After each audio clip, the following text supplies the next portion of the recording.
가장 추운 날씨가 예상됩니다. 아침 최저기온은 대관령 영하 3도, 철원 1도 등 중부 내륙 지역은 0도 안팎까지 내려가겠습니다. 기상청은 경기와 강원, 경북의 산지와 내륙에선 서리가 내리고 물이 어는 곳이 있겠다며 농작물 관리에 주의해달라고 당부했습니다. 지금까지 아나운서 전주리였습니다. KBS. 지극정성을 다하는 국민의 방송 KBS 김용민 라이브. 이 프로그램은 여러분의 소중한 수신료로 만들어지고 있습니다. 김용민 라이브 오디오 파노라마. 누가 감을 질러? 제가 들었습니다. 뭐야? 10월 7일 서울중앙지검 등에 대한 국회 법제사법위원회 국정감사, 자유한국당 소속 여상규 위원장과 더불어민주당 간사인 송기현 의원 사이의 설전.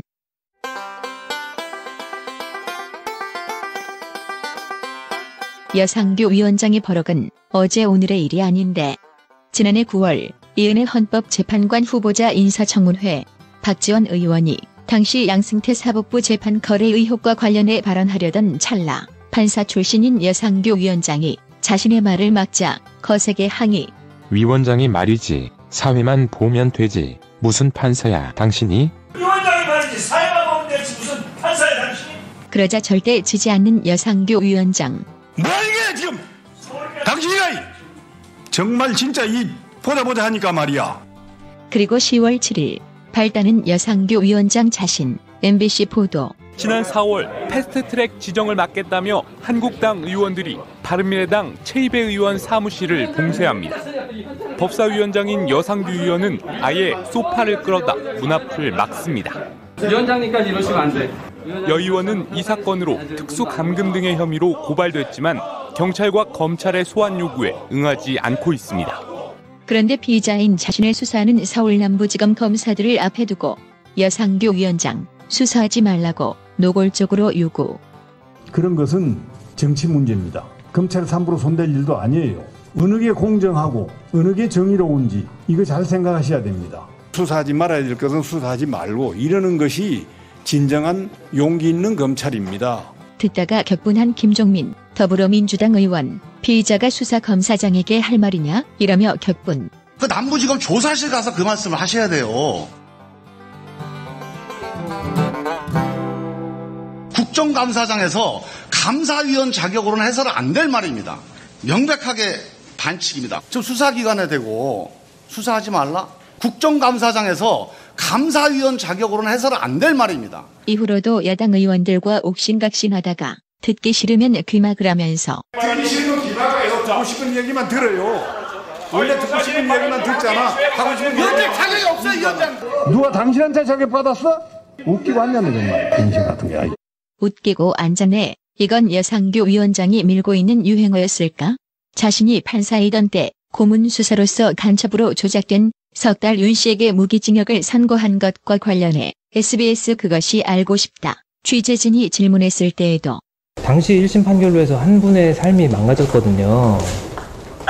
그거에 대해서는 혹시 책임을 못 느끼시나요?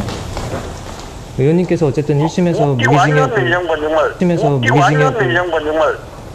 한편 정말 XX 같은 게 이런 욕설은 현장에서는 잘 안 들렸지만 인터넷으로 온 세상에 전파됐고 발칵 뒤집히자 끝내 여상규 위원장. 제가 아까 김종민 의원 말에 화가 나가지고 웃기고 있네 뭐 이렇게 이야기를 했다고 합니다. 영상이 있다고 하는데 대단히 미안하게 생각하고요. 거듭 사과를 드립니다. 이해하시기 바랍니다. 그것으로 일단하고 속기록에서 삭제해 주시기 바랍니다. 속기록에서 삭제해 주시기 바랍니다. 속기록 삭제, 말처럼 쉬운 게 아니었는데. 정성호 더불어민주당 의원. 다만 안타깝게도 위원장님 이 속기록에 한번 기재되면요 이게 삭제가 불가능합니다. 정말 웃기는 상황이 된 터. 웃기고 앉냐는 정말. 웃기고 있네. 욕설도 속기록 삭제해달라는 말도. 웃기는 소리 하네.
다시는 사랑을 안 하려고 했는데 뒤에 올 상처가 너무 아파. 누군가 원하고 그리고 기다리고 그건 너무 힘든데 어쩌지 내 가슴이 이렇게 결국 사고를 치나 봐. 사랑은 안 돼, 안 돼. 아무리 막아서봐도 아플 줄 알면서도 또 대책 없이 사고를 치나 봐. 어느새 널 향해 내 가슴이 사랑을 저질러 버렸나 봐. 자꾸만 겁이 나. 너무 아파질까 봐. 이젠 다신 쓸 수도 없게 가슴이 깨어지고 부서질까 봐. 어쩌지 내 눈물이 또 눈치 없이 말썽을 피나 봐. 울기는 싫어, 나 싫어. 아무리 참아내봐도 날 데려와 달라고. 보고 싶다고 말썽을 피나 봐. 내게는 단 한 번 눈길조차 안 주는 너인 줄도 모르고.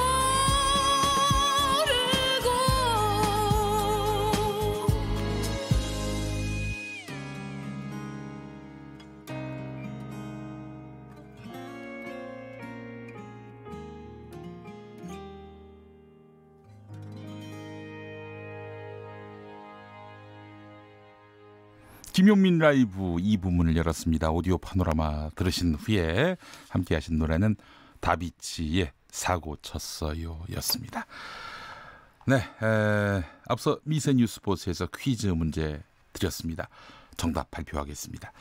자, 정답은 재심이었는데요. 자, 4910번 쓰시는 분 재고.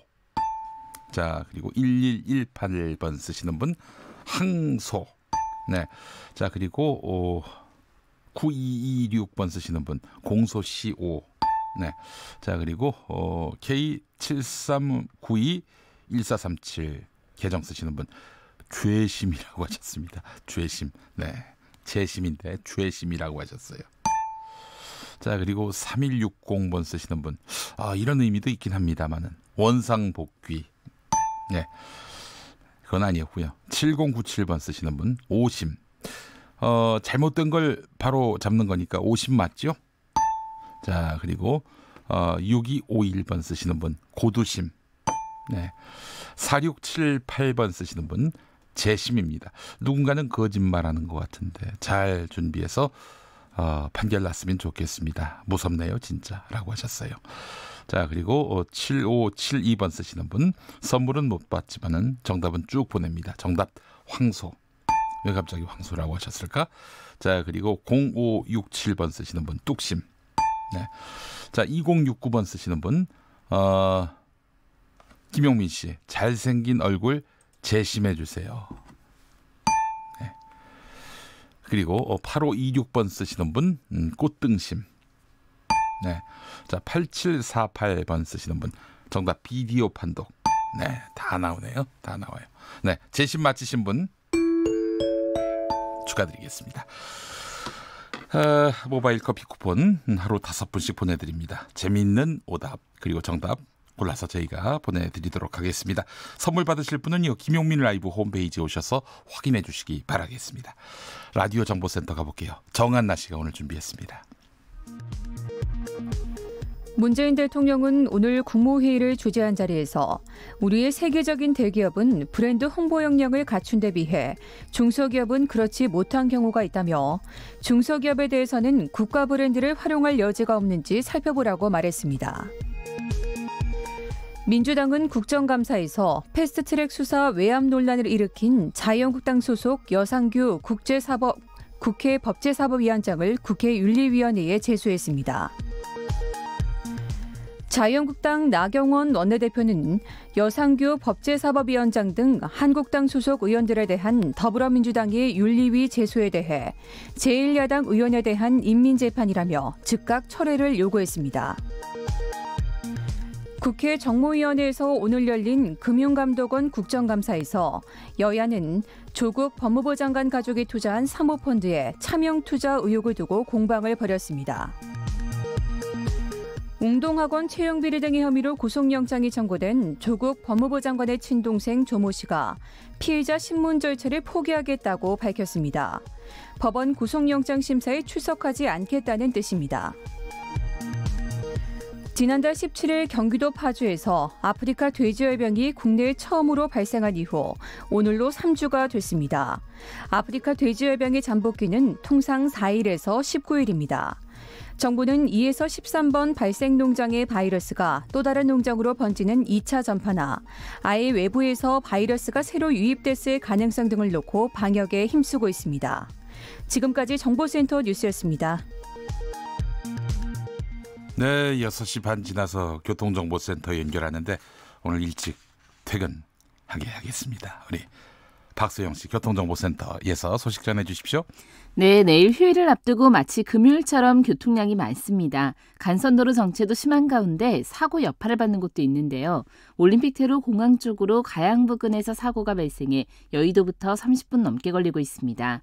이전에 반포 부근에서도 있었던 사고로 정체가 심하고요. 잠실부터 1시간 정도 걸립니다. 강변북로는 잠실에서 방화까지 1시간 20분 정도 예상하셔야겠고요. 고속도로 역시 정체가 심합니다. 서해안고속도로 서울 쪽으로는 34km 구간에서 밀리고 있는데요. 당진에서 서해대교, 그리고 서평택에서 용담터널 지나기가 어렵습니다. 이후로 일찍에서 금천까지 정체가 되고 있고 경부고속도로 서울 쪽으로는 안성에서 신갈까지 21km 구간에서 밀립니다. 더 가서 서울 요금소에서 반포까지도 정체가 이어지고 있고요. 그 밖에 남부고속도로 부산 쪽으로는 창원 1터널 안에서 사고가 있었는데요. 이 처리 작업은 끝났지만 9km 구간에서 정체가 여전합니다. KBS 교통정보센터였습니다.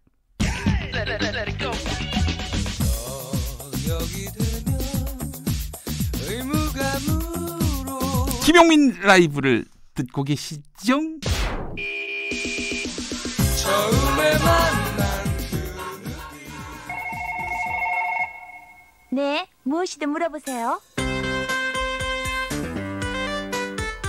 KBS 1라디오 기획조합담 검찰개혁 무엇이든 물어보세요. 검찰개혁에 대한 모든 궁금증 지금부터 여러분과 함께 교감하면서 하나하나 풀어보겠습니다. 이 시간 함께해 주실 두 분 모셨습니다. 먼저 법무법인 가로수 소속, 지난해에는 검찰과거사위원회에서 활동했고요. 지난달 30일 제2기 법무검찰개혁위원회 위원으로 임명됐습니다. 김용민 변호사님 어서 오십시오. 네, 안녕하세요. 예, 오랜만에 스튜디오에 모셨습니다. 네. 자, 그리고 정치의 속내 코너에서 정치인의 속내를 완벽하게 분석해 주시는 정치캐스터, 우리말로 풀어보자면 정치 해설사. 오늘은 검찰개혁의 속내 끝까지 파헤쳐볼 분입니다. 정치연구소 싱크와이 김성회 소장 어서 오십시오. 네, 안녕하세요. 네, 반갑습니다. 자, 검찰개혁에 대한 특집을 준비하면서 큰 질문들을 몇 가지 생각해 봤습니다. 여러분의 질문도 받습니다. 검찰개혁에 대한 모든 궁금증 보내주시기 바라겠습니다. 궁금하신 사안 샵 9730, 짧은 문자 50원, 긴 문자 100원, 콩으로 보내시면 무료입니다. 질문 보내주신 분들은 저희가 추첨을 통해서 모바일 커피 쿠폰을 보내드리도록 하겠습니다. 그래요. 자, 검찰개혁에 대한 모든 의문들 왜? 라는 질문 하나씩 풀어보도록 하겠습니다. 오늘 준비한 게 많습니다. 예, 검찰개혁 왜? 첫 번째 왜는 바로 이겁니다. 검찰개혁 왜 필요한가? 다채롭게 준비를 했습니다. 예. 어디까지 우리가 준비를 했나? 그 깊이를 헤아릴 수 없을 정도로 그러네요. 많이 예. 준비했습니다. 예. 자, 검찰개혁이란 무엇인가? 왜 개혁을 해야 되는 것인가? 그 관문에 들어가기 전에 먼저 물어봐야 될 질문입니다. 검찰개혁이란 무엇을 한다는 것인가? 예, 우리 김용민 변호사님부터. 네. 검찰 개혁 도대체 뭘 하겠다는 건가? 다시 말해서 검찰 개혁이 왜 필요한가의 네. 문제인 것 같은데요. 지난 검찰 과거사위원회에서 과거사 사건들을 조사하고 발표하면서 이제 나왔던 얘기들인데 네. 검찰이 집중된 권한을 남용해서 쓰고 있다. 그래서 그 피해가 국민들에게 고스란히 전달되고 더 나아가서는 민주주의의 기본 원리조차도 검찰이 좌지우지할 수 있는 어떤 정치적인 영향력을 행사할 수 있는 곳까지 갔다라는 것입니다. 그래서 권한 남용을 대표적으로 두 가지로 나눠보면 그 수사를 해야 될 곳을 하지 않는 경우, 그렇지. 아니면 수사를 하면 안 될 경우를 매우 강도 높은 수사를 하는 경우 이렇게 나눠볼 수 있을 것 같습니다. 물론 그걸 통해서 기소를 해서 벌을 주는 경우도 있지만 무리한 기소, 무리한 수사를 통해서 기소를 했지만 무죄 받는 경우들도 많이 있거든요. 근데 그때 왜 그러면 수사하고 기소를 무리하게 했느냐? 중요한 정치적인 이벤트가 있었기 때문에 했던 것으로 보여진다라는 것들입니다. 그래서 수사와 기소를 통해서 정치에 개입하는 이런 소위 말하는 정치검사, 정치검찰이라고 비판받는 이 한 덩어리가 있습니다. 또 한 덩어리는 그 검찰에게 지나치게 권한이 집중돼 있다 보니까 스스로 부패한다. 우리가 부패검사라고 많이 부르는데 부패검사의 모습이 하나가 있는 것이죠. 최근에는 이제 정치검찰의 모습이 많이 부각이 되고 있는데 사실은 부패검사의 모습도 상당히 중요하거든요. 얼마 전에 검사장 출신이 나가서 그 친구한테 주식을 공짜로 막 몇십억씩 받았던 것들, 누군지 제가 특정은 안 하겠지만 그런 문제들이 있지 않습니까? 그것들은 정치 검사라서가 아니라 부패 검사의 모습인 거죠. 그런데 그 이유가 뭐냐 보면은 권한이 집중되어 있는 겁니다. 수사권, 기소권이 검찰한테 다 있다 보니까 검찰이 잘못해도 처벌을 안 받는 거예요. 자기네가 독자적으로 수사를 하기 때문에 그런 문제들이 있어서 검찰 개혁이 필요하다 이렇게 볼 수 있습니다. 네, 알겠습니다. 김성애. 저희 또 변호사님 앞에서 이런 문자를 남긴다는 것이 이제 송구하긴 한데요. 저는 이제 청취자분들 입장에서 좀 말씀드려보면 이제 영화 얘기를 오늘 좀 많이 해야 될 것 같은데 일단 우리나라 영화 주인공은 검사들이 많이 나오죠. 검사들이 말이에요. 어떻게 사건을 파헤치는지 이런 게 나오고 이제 일부에서 보면 검사들이 이제 강목 들고 들어가서 피의자들을 이렇게 해서 수사를 만들어내는지 이런 과정들을 많이 볼 수 있는데 외국 영화를 보면요. 법정 영화들 다시 돌이켜 보시면 자 이제 언론을 어디서 만나느냐 하면 재판이 끝나고 유죄가 되면 잡혀 들어가고 무죄가 되면 앞에 나와서 그 언론을 만나서 그 기자회견을 하죠. 근데 우리나라는 그 어디서 언론을 만나느냐? 검찰청이 세워놓은 포토라인에서 만나거든요. 이것은 뭐냐 하면 우리나라가 삼권 분립 국가 아닙니까? 사법부가 결정을 해야 될 일을 행정부의 외청인 검찰이 너는 죄인이야라고 찍어놓고 포토라인에 세우는 그 행위 자체. 이것을 하면서 본인들이 사법권을 갖고 있다는 착각을 하고 있는 게 제가 보기엔 가장 큰 문제라고 보여집니다. 그래서 영화에 나오는 그 검사 하면은 넘버 3의 마동팔 검사. 최민식 씨가 했던 그 역할이 생각이 납니다. 부당거래에서도 그렇고요. 하여튼 검사들이 다 무섭죠.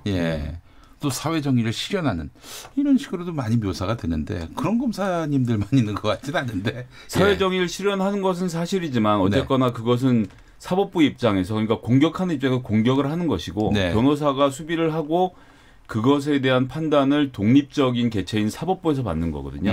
그래서 판사가 따르고 검사하고 변호사가 싸우는 관계가 되어야 되는데 우리나라 말로는 판검사라고 부르잖아요. 그래서 검사가 자신을 판사의 지위로 올리는 이것을 고치는 것이 검찰 개혁이 아닌가. 그래서 행정부는 행정부 역할, 즉 경찰과 검찰은 수사를 담당하고 변호사는 변호를 담당하고 그것에 대한 최종적인 판단을 사법부가 한 후에나 언론이 그런 문제를 다루는 것이 좀 정상적인 구조로 돌아가는 길이라고 보고요. 지금 현재 검사가 기소를 함으로써 소환을 함으로써 또 구속영장을 청구함으로써 그 재판관의 역할을 대신하는 이 구조를 개혁하는 일이 전 중요하다고 좀 말씀드리겠습니다. 앞서 김용민 변호사님 말씀하셨지만은 이 나라 검사의 그 힘은 누구를 기소할 수 있는 힘도 있지만 기소를 안 할 힘도 있는 거예요. 맞습니다. 이 점이 그러니까 그 검사의 기분과 취향과 또 선호도에 따라서 이 법이 춤을 춘다 이런 거 아니겠습니까? 네, 그렇죠. 대표적인 사건이 많이 아시는 김학의 사건 기소해야 될 걸 안 했지 않습니까? 그런 것들이 있죠. 최근에도 서지현 검사가 지금 이제 검찰 간부들 직무유기와 명예훼손으로 고소를 했는데 경찰에서 이제 검사를 압수수색을 하려고 했는데 영장을 쳐주질 않아요. 그러니까 신청을 했는데 판사가 받아들이고 안 받아들이고가 아니라 네. 법 해석이 달라. 예. 이렇게만 하고 영장 청구조차 하지 않는. 그러니까 자기 식구니까요. 네. 이것은 어떻게든 개선이 되어야겠죠. 이게 지금 현재 벌어지고 있는 일입니다. 예. 요즘 그래서 그런 얘기도 나오지 않습니까? AI가 판결을 해야 된다. 그거는 사법부의 영역이라 하더라도 최소한 기소 여부도 AI가 하는 것이 어떨지 뭐 그런 얘기가 나올 정도예요. 인간을 못 믿는다는 거 아닙니까? 그만큼 불신이 큰 거죠. 검찰. 네. 특히 권력에 대한 불신인 거죠. 네, 그렇습니다.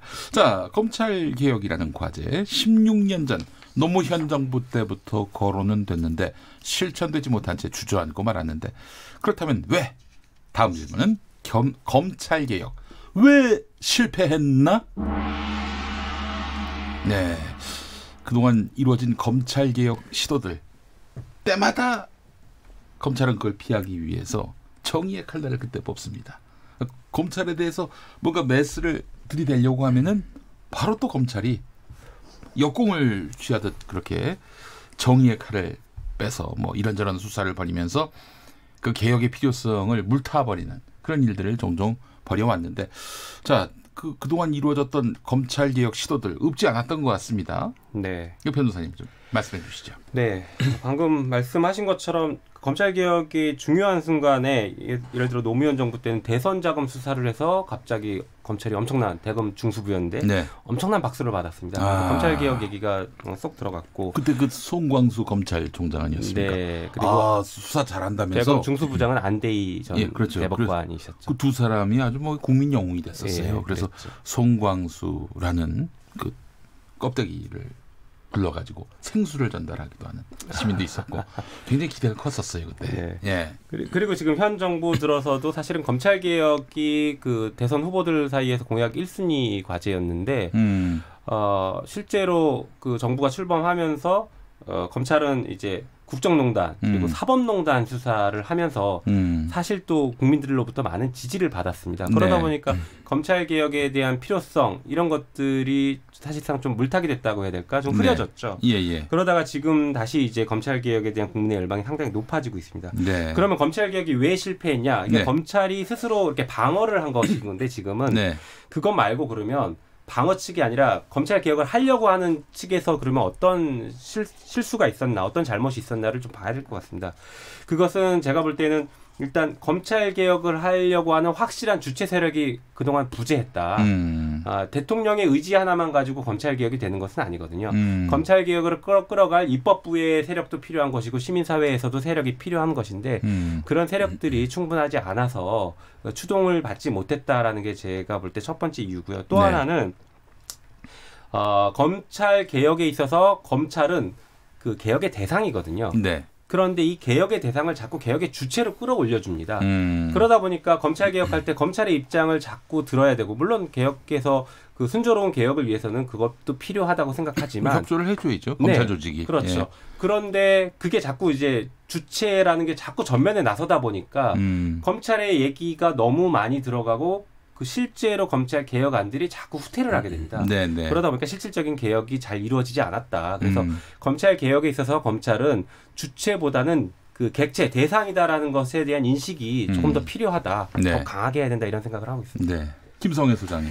전 기본적으로는 검찰이 갖고 있는 힘에 대해서 국민들이 한편으로 알고 한편으로 모르고 계셨다 생각을 하고요. 이것이 이번 조국 법무부 장관 수사 과정에서 정말 실감하신 것 같아요. 그 특수부가 어디까지 수사할 수 있는지를 보여주는 거 아닙니까? 네. 뭐 자소서를 볼까? 그러면 줄대로 줄거가면서 70군데를 압수수색을 그냥 해버리는 거죠. 네. 그러면 보통 사람들은 야, 내 딸도 자소서 쓰는데 뭐 좀 거짓말 썼는데 이거 어떻게 되는 거 아닌가라는 이런 현실적 불안함이 생기는 거거든요. 그래서 저는 지금까지는 사실 특수부의 수사라고 하면 나와는 멀리 동떨어져 있는 이야기라고 생각을 했기 때문에 하여튼 힘 가진 사람들 조지는 건 뭐 나쁜 일이야? 그냥 하면 좋지라고 생각을 하셨었고 그것이 이제 결정적으로 드러난 것이 조국 그 장관에 대한 압수수색이 벌어지는 당일에 검찰청 분위기를 보면 검사들이 기자들에게 다 하나같이 그렇게 말했다는 거 아닙니까?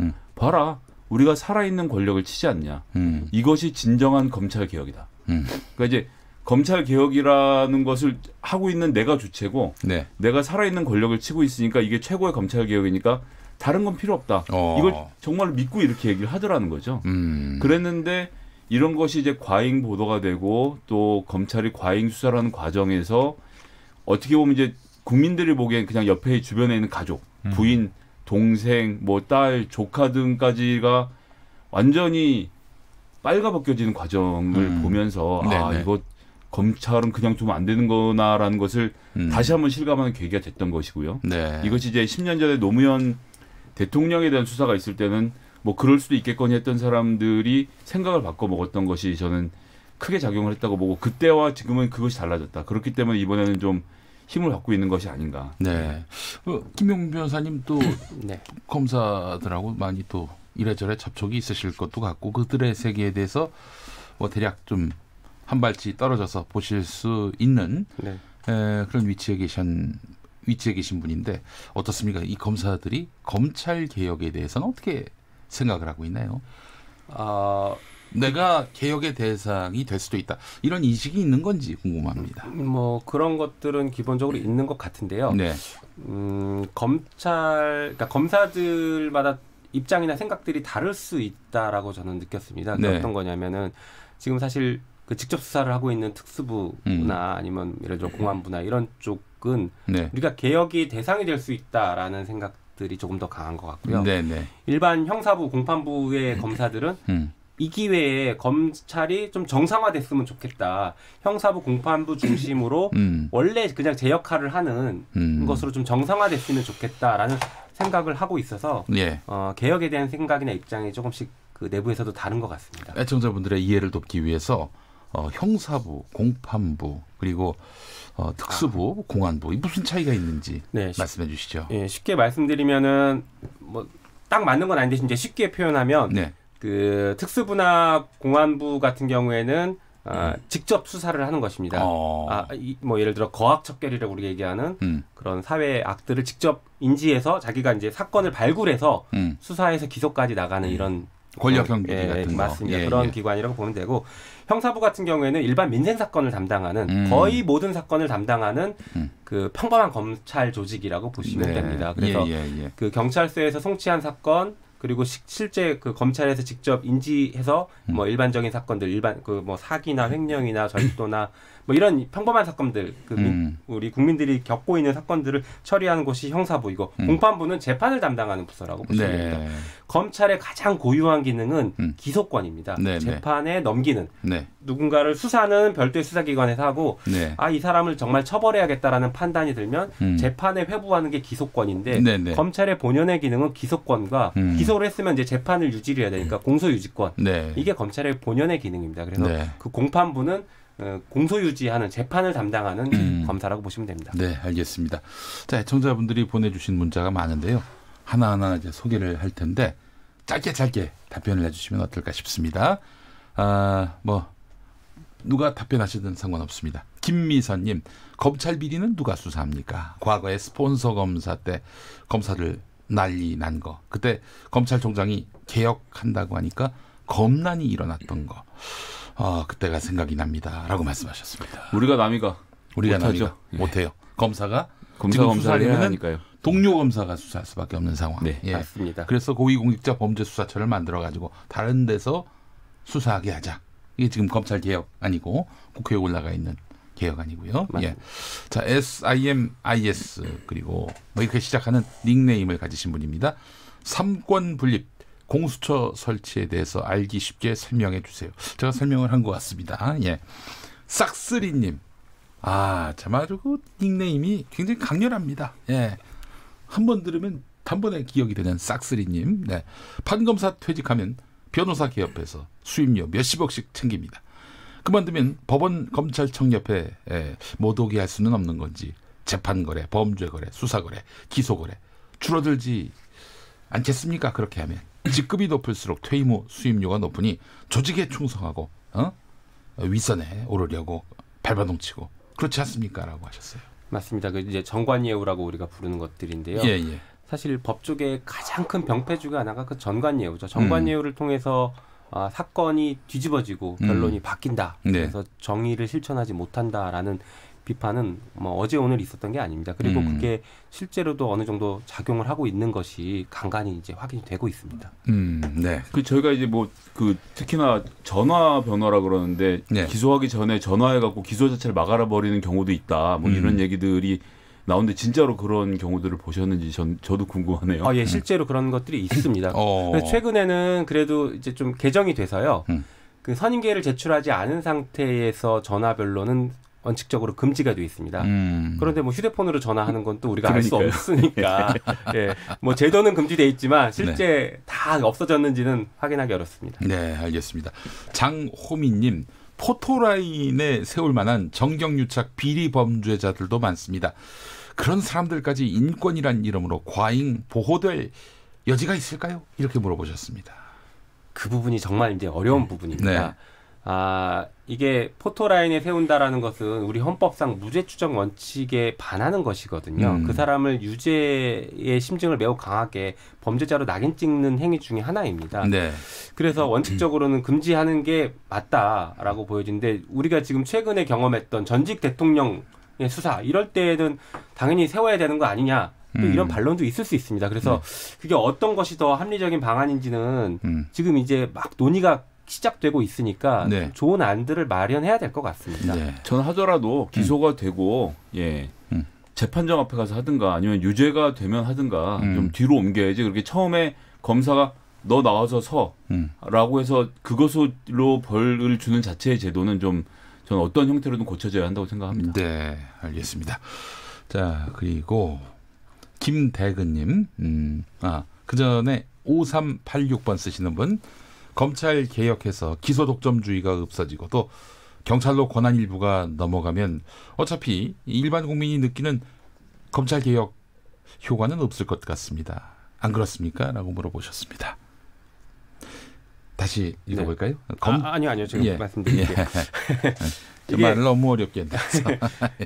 이제 검찰 개혁이 어떻게 돼야 되느냐의 이제 그림의 문제, 구조의 문제인 것 같은데요. 네네. 이제 검찰 개혁은 크게 두 축이라고 볼 수 있습니다. 하나는 막강한 검찰의 권한을 축소시키는 것이고 그 권한의 일부를 이양시키는 것, 넘겨주는 것이죠. 네. 또 하나는 그 외부의 견제를 받도록 하자라는 것이 두 축입니다. 네네. 그런데 지금 말씀하신 건 이제 첫 번째 축인 거죠. 검찰이 가지고 있는 권한을 외부에 넘겨주자라는 것입니다. 다른 기관에 넘겨주자. 그러면 다른 기관에서 갖고 있는 그 권한과 검찰에서 가지고 있는 권한이 자연스럽게 서로 견제를 할 수가 있게 됩니다. 그러니까 후자의 견제, 누군가 외부에서 견제해야 된다는 것도 여기서 일부 해결이 되는 거죠. 그러니까 수사권을 가지고 있는 수사기관과 기소권만 가지고 있는 검찰이 서로 견제를 할 수가 있습니다. 네. 다시 말해서 검찰이 잘못하면 수사기관이 검찰을 수사할 수 있는 것이고요. 그런데 검찰에 대한 부당한 수사가 있으면 검찰이 기소권으로 막을 수가 있습니다. 네. 서로 견제가 가능하죠. 네. 알겠습니다. 정기택님, 한국 검찰은 하느님과 동기동창이시고 부처님과는 호형호재하시는 천상천하 유아독존의 존재다 이렇게 말씀하셨습니다. 현재는 그렇다고 봐야 되지 않겠어요? 그러니까 이제 그 좋은 예가 1920년대 30년대 시카고를 휩쓸었던 갱단 대표인 그 알카포네가 일리노이주 검사장하고 시카고 시티의 검사장을 전부 다 돈으로 매수해서 신처럼 굴었는데 결국은 이제 어디서 빵꾸가 났냐면 연방 검사가 와서 기소를 해서 이 사람이 잡혀 들어갑니다. 펑크가 나서. 펑크가 나서 죄송합니다. 근데 이제 이건 무슨 얘기냐면 서로 견제를 하는 검사들끼리도 서로 경쟁을 하는 구조이기 때문에 서로 영역이 겹쳐져 있으면 한 군데만 막아도 되는 일이 여러 군데를 막아야 되는 일로 벌어질수록 나쁜 사람들이 나쁜 일을 하기 어려운 것이거든요. 근데 우리나라는 지금 딱 막아야 되는 검사 몇 사람만 막아두면 문제가 없는 것이 지금 가장 큰 문제이고 경찰도 막아야 되고 금감원도 막아야 되고 검사도 막아야 되는 시스템으로 나가는 것이 나쁜 사람들이 나쁜 짓을 하기 어렵게 만드는 구조가 될 거라고 생각합니다. 예, 알겠습니다. 자, AA22님, 판검사 퇴직 후 5년 동안 변호사 자격 정지시켜라 이런 글을 쓰셨고 이에 대해서 똥개라는 필명을 쓰시는 분, 야, 좀 아름다운 필명을 쓰시면 얼마나 좋을까 하는 그런 아쉬움을 말씀을 드리지 않을 수가 없습니다. 이 똥개님은 변호 수임료를 법으로 제한하면 됩니다. 부동산 중개료처럼요. 이 부분 어떻게 보세요? 저한테 물어보시면 굉장히 난감한데요.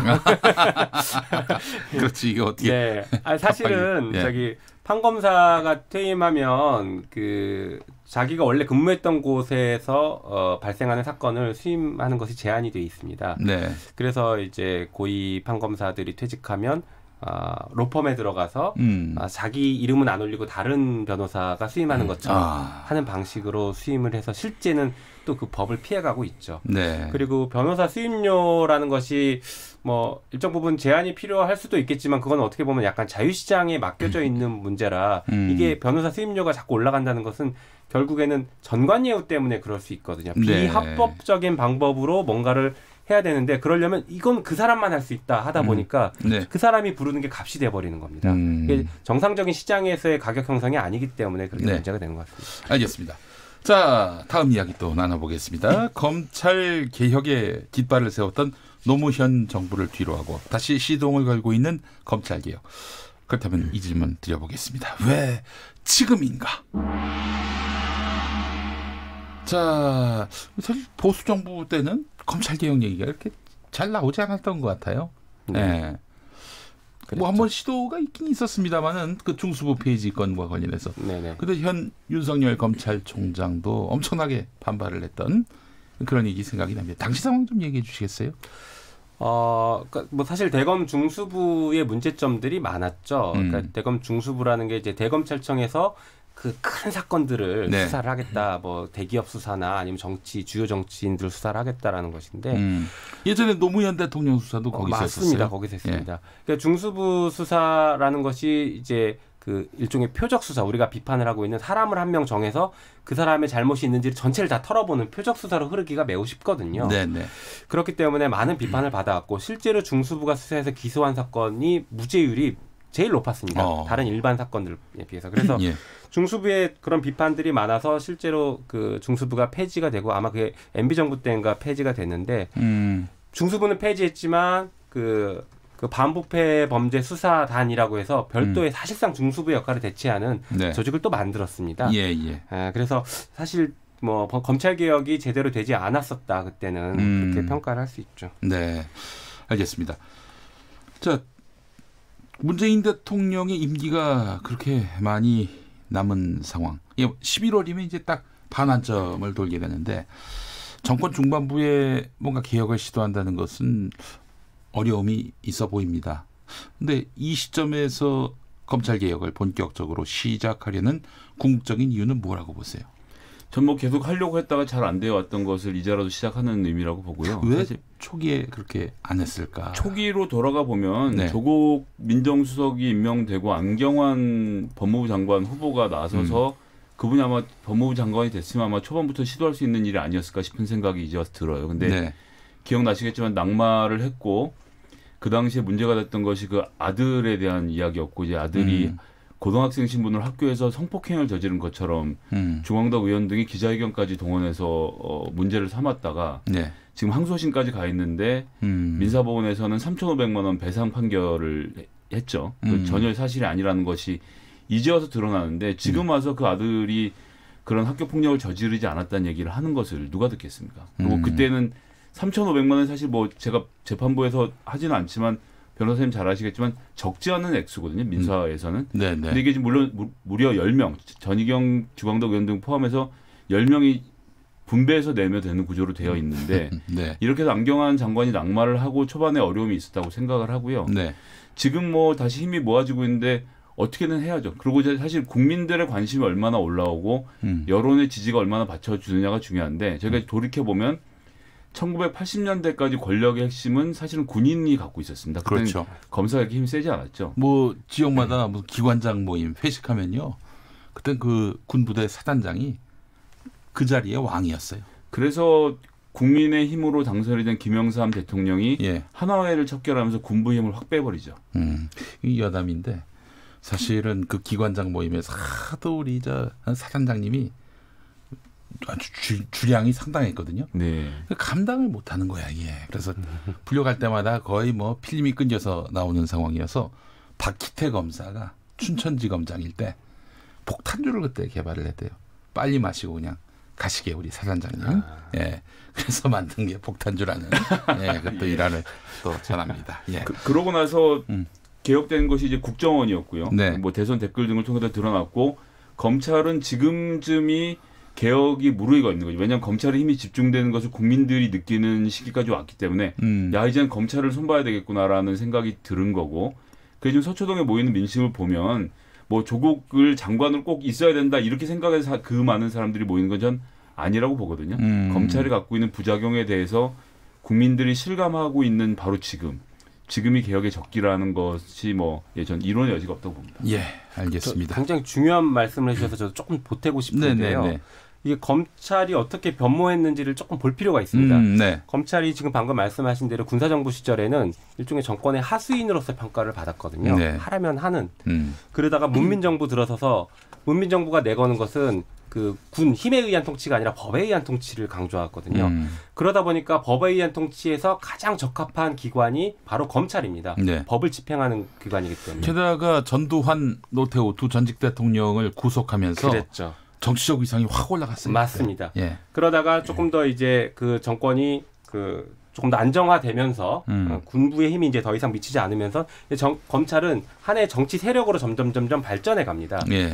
그래서 최근까지는 하나의 진짜 큰 정치 세력이 돼 있었는데 그게 이제 보수 세력과 손을 주로 맞잡는 정치 세력으로 평가할 수 있었는데 네. 지금은 그거보다 더 넘어섰습니다. 제가 평가할 때는 오히려 이제 정치 권력을 좌지우지할 수 있는 정도의 힘까지 쓰고 있는 것이 아닌가. 그게 이제 대표적인 게 최근에 그 법무부 장관에 대한 인사청문회가 있기 전에 이미 검찰이 인사권을 좌지우지할 수 있는 정도의 어떤 수사를 보여줬거든요. 네네. 또 한편 반면으로 지금 그 야당도 역시 지금 그 검찰이 수사를 할 수 있는 걸 다 들고 있습니다. 패스트트랙. 이걸 통해서 야당과 여당 그리고 정권에 대해서 모든 어떤 그 중요한 수사와 그 힘을 지금 가지고 축적하고 있는 것이죠. 네. 견제에 받지 않은 상태로. 그래 검찰의 힘이 너무 비대해졌다. 그렇기 때문에 검찰의 정상화를 위해서는 이 힘을 분산할 필요가 있다. 거기서 제가 보는 중요한 포인트는 지금의 검찰 윤석열 검찰총장을 위시로 한 이 검사 조직이 지난 박근혜 정부 말기에 살아있는 정권을 그 수사하면서 정권을 무너뜨리고 이 문재인 정부를 세운 본인들이 주역이라고 생각하거든요. 그러니까 예전에는 항상 그 새로 정권이 만들어진 그 정권에 맞는 입맛에 맞는 수사를 해오다가 지금은 좀 더 독립적인 개체가 된 거죠. 그래서 김용빈 변호사님 말씀에 전적으로 동의하고요. 그래서 본인들이 정치적으로 각성을 하게 되니까 그러니까 문재인 대통령에게 이 충심으로 그렇게 했다고 말을 하지만 조국 저 사람 안 되겠는데 저거 파내야 되겠어라는 생각을 검찰총장이 할 일이 아니에요. 그거는 임명권자가 생각하는 거고 그 국회에서 청문회를 통해서 확인하는 절차를 가지는 거지 검찰총장이 넌 돼 안 돼를 정하는 사람이 아닌데 이미 그 권한을 초과하고 있다는 것 그것에 대해서 국민들이 공포를 느끼고 분노를 느꼈기 때문에 지금 검찰개혁이 필요하다라는 여론이 모여지고 있는 것이 아닌가 그렇게 생각합니다. 알겠습니다. 9158번 쓰시는 분 검찰개혁은 필요하지만 조국 현 장관이 없어도 가능합니다. 이런 말씀하셨어요. 관련한 이야기로 이어가겠습니다. 검찰개혁을 보는 의문 마지막 왜입니다. 검찰개혁 왜 조국인가? 자, 이 사안과 관련해서 김성회 소장께 먼저 여쭤보겠습니다. 왜 조국인가? 이 부분에 대한 답변은 공정성 시비가 있을 수 있어서 김용민 변호사한테 안 묻겠습니다. 예, 김성회 소장님. 예, 어깨가 무겁네요. 예. 예. 그 조국 장관이 많이 검찰 개혁을 할 수 있느냐라고 물어보면 전 뭐 아니라고 얘기하겠습니다. 그리고 조국 장관만이 훌륭한 법학자냐면 그렇지도 않죠. 예. 적임자인 것은 사실이지만 딱 한 사람이냐라면 그렇다라고 얘기하지 않겠습니다. 하지만 지금의 이 상황 2019년 10월에 누가 적임자냐고 물어보면 전 조국밖에 없다는 생각입니다.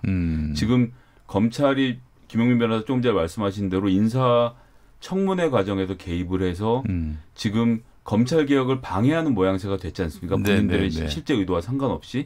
그럼 지금 이런 상태에서 조국 장관이 아니라고 하면 그것은 검찰에게 정치적으로 힘이 쏠리는 일이 전 벌어진다고 생각을 하고요. 상황이 그렇게 됐어요. 고약하게 됐어요. 그러니까 보시면 알겠지만 검찰이 계속 압수수색을 더 많이 하고 더 많은 사람들을 불러들일수록 검찰에 대한 반발이 커지는 것들을 많이 목격을 하셨을 겁니다. 그렇기 때문에 2019년 10월에는 조국이 적임자다라는 말씀을 일단 먼저 드리고요. 원래 뭐 민정수석 출신이고 또 게다가 이제 형사법 관련돼서 전문가고요. 그리고 검찰 개혁과 관련돼서 논문을 많이 썼고 지금 뭐 일부 보도에서는 4편이라고 나오는데 그거 외에도 수사권이라든지 인권 등 다른 분야에 관련돼서도 이 검찰 개혁의 내용, 수사권 조정에 대한 내용들을 가장 많이 연구한 학자인 건 사실이거든요. 그런 점에서 적임자이긴 하지만 그 사람이 아니면 안 된다라는 말씀을 제가 평소 같으면 드리지 않았겠지만 지금 이 상황에선 여기서 그러면 검찰 개혁은 잠깐 중단하고 법무부 장관을 새로 뽑겠습니다 하고 조국 장관이 물러나고 그 자리에 누군가 또 새로 후보가 들어오고 똑같은 식의 마타도어가 벌어지고 이번엔 그 아들의 자소서를 털고 딸의 유치원 입학을 털고 그렇게 해서 검찰이 다시 압수수색을 한 다음에 장관 임명을 언제 할 수 있을까요? 그렇기 때문에 그리고 이것은 전광석화처럼 이루어져야 하는 일이고 그렇죠. 국회 도움을 받아서 지금 패스트트랙이 더군다나 올라가 있는 상황이기 때문에 지금 이 시기에 한번 고쳐놓고 그러니까 검찰도 개혁할 수 있다라는 본보기를 일단 보여놓고 부족한 부분들은 앞으로 더 고쳐가면 된다라고 저는 그렇게 생각합니다. 검찰이 왜 갑자기 참전을 해가지고 상황을 더 이렇게 대결 구도를 만들어냈느냐 이렇게 지적하는 분도 있더라고요. 예, 그러니까 제가 계속 말씀드리지만 검찰이냐 조국이냐 뭐 지금 이런 대결 구도가 형성되다 보니까 검찰 개혁의 본질은 사라졌다 이런 지적이 나오고 있어요. 행정부의 수사기관이 사법부의 판결을 대신하려고 했던 것이 저는 해착이었다고 생각합니다. 네, 알겠습니다. 그래요. 여러분들의 문자가 또 들어왔습니다. 배재향님, 박상기 전 장관 때는 개혁이 실패한 건가요? 이런 질문이 있었고요. 3964번 쓰시는 분은 검찰은 왜 총장입니까? 청장이 아니고 이렇게 물어보셨고요. 6663번 쓰시는 분 반민특위 해체는 지금껏 민족사적 그 아픔이었습니다. 지금 검찰을 국민 앞으로 돌려놓지 않는다면은 우리 아들 딸들이 후회할지 모르겠다. 반민특위 해체처럼 어떤 대가를 치르더라도 검찰 개혁을 해야 된다고 생각합니다. 이런 말씀 하셨고 5775번 쓰시는 분 그동안 법무장관들은 뭐 했습니까? 아무 일도 안 했습니까? 그래서 조국입니다. 이런 글을 보내신 분도 있습니다. 예, 박상기 전 장관 때는 개혁이 전혀 이루어지지 않은 겁니까? 그게 조금 나눠서 봐야 될 것 같습니다. 물론 평가 자체는 지금 드러난 개혁은 거의 없어 보이는데요. 그 당시에는 법률 개정을 통한 개혁에 중점이 좀 가 있었고요. 지금 정부에서의 지금 법무부 장관 혹은 지금 법무부는 법률 개정을 기다릴 수 없으니 그거보다 시행령이나 법무부 훈령이나 법무부령이나 이런 것들을 개정해서 즉시 시행할 수 있는 그 개혁안들을 만들어 보겠다. 그래서 방향이 조금 다릅니다. 네. 윤석열 검찰총장이 정말 조국 장관 후보자가 장관이 되기에는 흠결이 많다. 이랬다면은 박상기 장관한테 가서 이 내용을 보고를 하는 이런 정상적인 절차를 거쳤다면 어땠을까? 왜 청와대하고의 접촉을 시도해가지고 이를 이상한 방향으로 만들었는지. 문 대통령은 그래서 사실 조국 장관을 이거 임명해 마라 고민하던 상황이었는데 그 윤석열 총장이 그렇게 이 사람 적임자가 아닙니다. 흠결 많습니다. 이런 식으로 보고가 들어왔다고 그래서 더 이제 말하자면 이거 뭐 나의 인사권에 대한 도전이구나 이렇게 판단을 해서 임명을 하게 됐다. 이런 보도가 많이 나왔습니다. 이게 사실인지 여부는 제가 확인할 방도가 없어가지고 보도를 인용했다고 말씀드리는 건데 그런 정상적인 절차를 거쳤다면 어땠을까 하는 생각도 드는데요. 어떠세요? 저는 뭐 계속 말씀드리지만 본인들이 심판관이라고 생각했던 것이 이 모든 비극의 시작이었다고 생각합니다. 윤석열 총장조차도. 그렇습니다. 예. 그러니까 그것이 드러나는 것이 내가 살아있는 권력을 치는 것이 검찰 개혁이다라는 그 한 단어에 전 다 녹아 있다고 생각을 합니다. 그래요. 그 자체로 청와대에다 보고하려 했다는 것 자체로 검찰 개혁의 당위성이 형성된다. 이 말씀이네요. 예, 그렇죠. 검찰 개혁은 그래서 필요하다. 이걸 온몸으로 보여준 것이다. 네, 알겠습니다. 자, 김용민 변호사님 하나만 더 여쭤보겠습니다. 김용민 변호사님이 검찰이 정치 세력화됐다. 조국이 아니었어도 그 인물이 조국이 아니었어도 흔들었을 것이다. 이런 말씀을 하셨어요. 예, 이 말은 검찰 개혁 다음은 없다. 뭐 이런 뜻으로 들립니다. 네, 저는 뭐 다음은 없다라는 심정으로 지금 검찰 개혁에 임해야 된다라는 생각을 해서 이런 말씀을 드린 것이 있습니다. 그리고 또 하나 한편으로는 아까 검찰 개혁의 주체가 그동안 없었다라고 말씀을 드렸었는데 네. 지금 검찰 개혁을 이끌어갈 수 있는 주체 세력으로 볼 수 있는 그 국민들이 있기 때문에 지금은 반드시 검찰 개혁을 지금 이뤄내야 된다라는 그런 생각으로 말씀을 드렸습니다. 네, 알겠습니다. KBS 1라디오 기획좌담 검찰 개혁 무엇이든 물어보세요. 네, 자 많은 분들의 또 동참 감사드리면서 오늘 함께해 주신 법무부 검찰개혁위원회 김용민 변호사 그리고 싱크와이 연구소 김성회 소장 두 분과 함께했습니다. 수고 많이 하셨습니다. 네, 감사합니다. 감사합니다. 네, 한글날인 내일은 맑은 날씨가 이어지는 가운데 일부 지역의 경우 아침에 한파주의보가 발표됐다고 합니다. 아이고 세상에. 감기 걸리지 않도록 유의하시고요. 내일 5시 5분에 돌아오겠습니다. 좋은 저녁 보내십시오.